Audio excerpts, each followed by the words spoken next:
There are stories that survive because they are written down, and there are stories that survive because the people who lived through them could never forget them. Across the vast plains and unforgiving deserts of the Sahel, where kingdoms rose and disappeared beneath shifting sands, one story continued to echo long after the battles had ended. It was never just about conquest or power. It was about loyalty pushed beyond its limits, about warriors who had spent years believing they were fighting for justice, only to discover that the greatest danger they would ever face stood at the front of their own army. For years, they fought under a man they believed was chosen to protect them. His victories became songs. His courage became legend. Parents told their children his name with pride, and young fighters dreamed of one day earning the right to stand beside him. Every battle he won seemed to strengthen the belief that destiny itself had placed him in command. Yet history has a strange way of changing when the people closest to power finally decide they have remained silent long enough.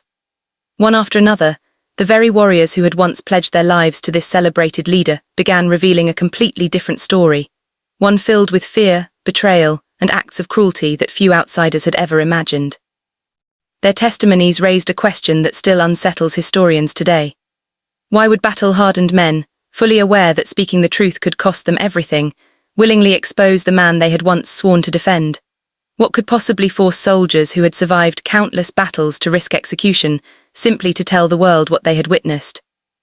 The answer would reshape the way many people understood the legend they had admired for generations, because sometimes the loudest victories hide the deepest wounds, and the greatest heroes are remembered very differently by those who stood closest to them. Before we go any deeper, let us know in the comments where you're watching from. We'd love to hear from you, and don't forget to hit that subscribe button so you never miss any of our upcoming videos. The story you're about to hear is inspired by historical accounts from the Sahel region, where oral traditions, written records, and eyewitness testimonies have often painted very different pictures of the same events. Like many chapters of medieval African history, some details remain debated by scholars, while others have been preserved through generations of storytelling. What remains beyond dispute is that countless ordinary men and women lived through these conflicts, and their experiences deserve to be remembered just as much as the rulers whose names filled the chronicles. For centuries, the Sahel formed a bridge between North Africa and the lands farther south, connecting merchants, scholars, pilgrims, and armies across thousands of miles. Whoever controlled these trade routes possessed extraordinary influence, and every ambitious leader understood that power was measured not only by the territory they conquered, but also by the loyalty they could command. Among these powerful figures emerged a warlord whose reputation spread farther than anyone could have imagined. To neighboring communities, he appeared fearless. To allies, he seemed dependable. To his enemies, he represented an unstoppable force capable of changing the outcome of any campaign.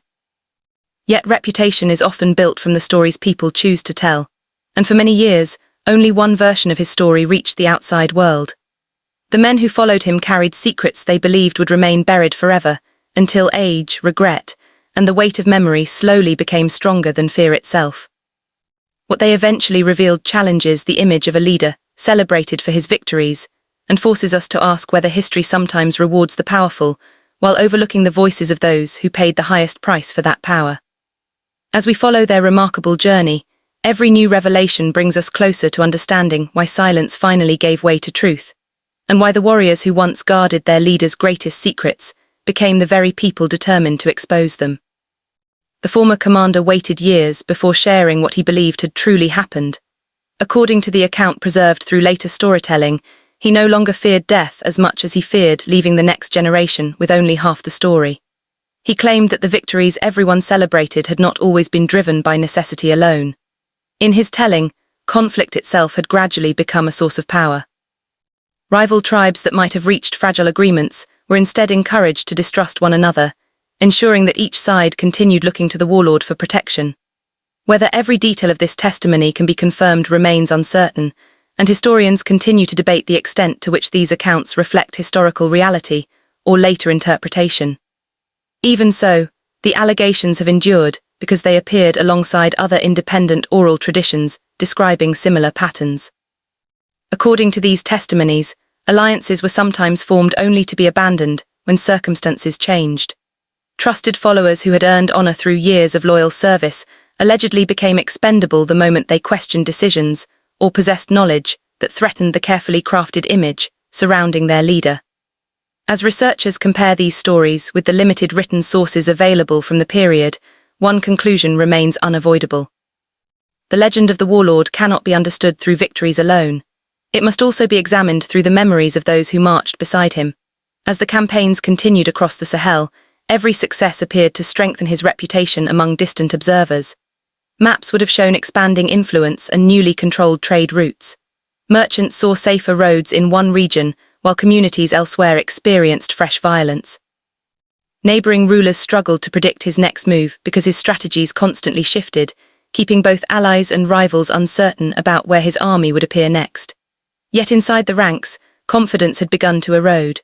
Warriors reportedly noticed that every triumph seemed to demand a greater sacrifice than the last. Commanders who had once advised him openly now remained silent during councils. Younger fighters learned very quickly that questions could be interpreted as signs of disloyalty.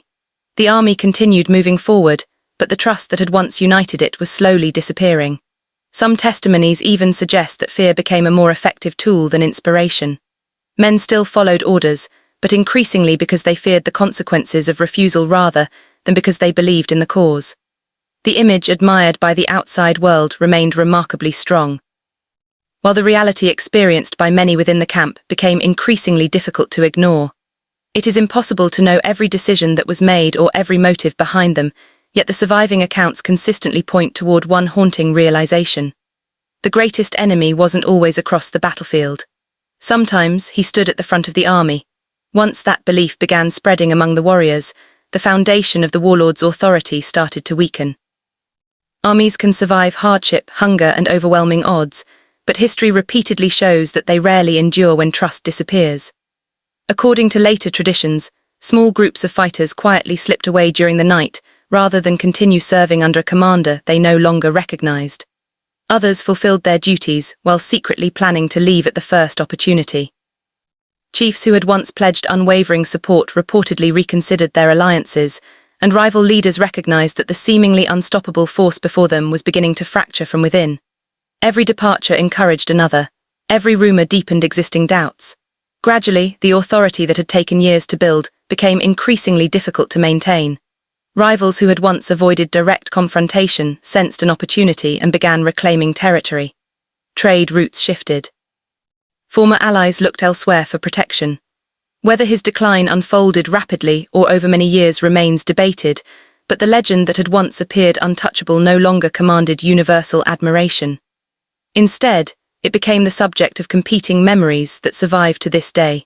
That may be the most enduring part of this entire story. Ask one tradition about the warlord, and you may hear of a brilliant military strategist who brought stability to dangerous frontiers and protected vital trade across the Sahel. Ask another, and you may hear about a ruler whose relentless pursuit of authority came at an unbearable human cost. Neither perspective exists in isolation, and historians continue examining evidence from oral histories, archaeological findings, and surviving written records to better understand where history ends and legend begins. What remains especially powerful, however, is the decision made by the warriors who eventually chose to speak.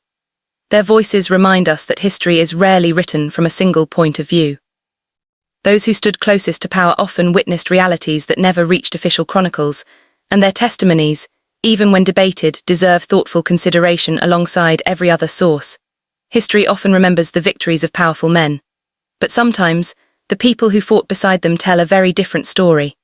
Their memories challenge comfortable legends and remind us that every celebrated leader leaves behind more than monuments and victories. They also leave behind witnesses whose experiences may reshape everything later generations believe to be true.